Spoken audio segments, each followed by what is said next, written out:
I'm basically teaching a graphic design class. It's like an introduction class, mainly to get them introduced to the programs that like designers are going to be using. So like Photoshop and Illustrator. We're basically having a project. It's their very first project, and it's called the Font Portrait Project. All right, now your eye is kind of up there. Your eyebrows are kind of up there. This part is kind of raised a little bit. This is raised, so we got to move it down. Oh.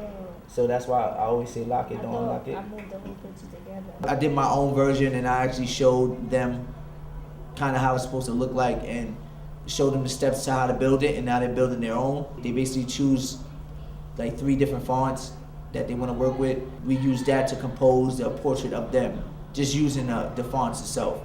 So we take some digital photos in the class of the kids and, have a little fun with that, making different faces or whatnot. And then we're gonna take the fonts that they chose and we're gonna try to compose a portrait of them.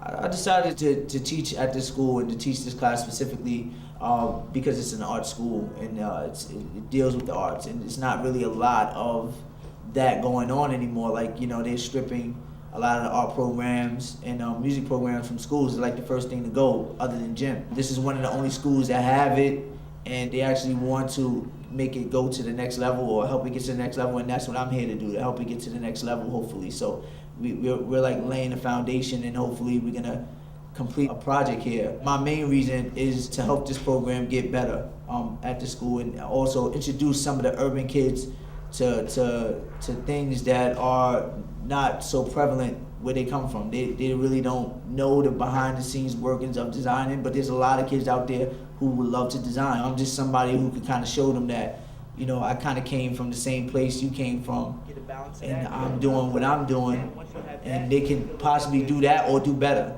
but the whole thing is for them to do better. So everything that I learned, and it took me years to learn it, they're kind of getting a taste of it now, way before I even knew it even existed. The advice that I would give to one of the students that would like to pursue a career in graphic design would be to practice, their craft and study and know a little bit of the history of it, and basically just, put the work in. The students that are here, that are seniors, I want them to leave with at least something, like, maybe a couple projects that are completed that could help start their portfolio, or help them, and that portfolio could possibly help them get that internship that they need to get. There's not a lot of times, in high school where you could actually get something from high school and take it with you for forever. I mean, a lot of times these classes you take, it doesn't really stick to most students. It's like they're learning for the time being, and then it's like, once they leave, it's going in the wind. Something like this, they have it, it's a tangible thing. I've done this, and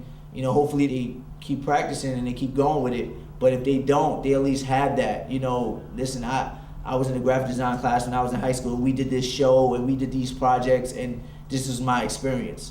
So the experience is probably the most important thing at the end of the day.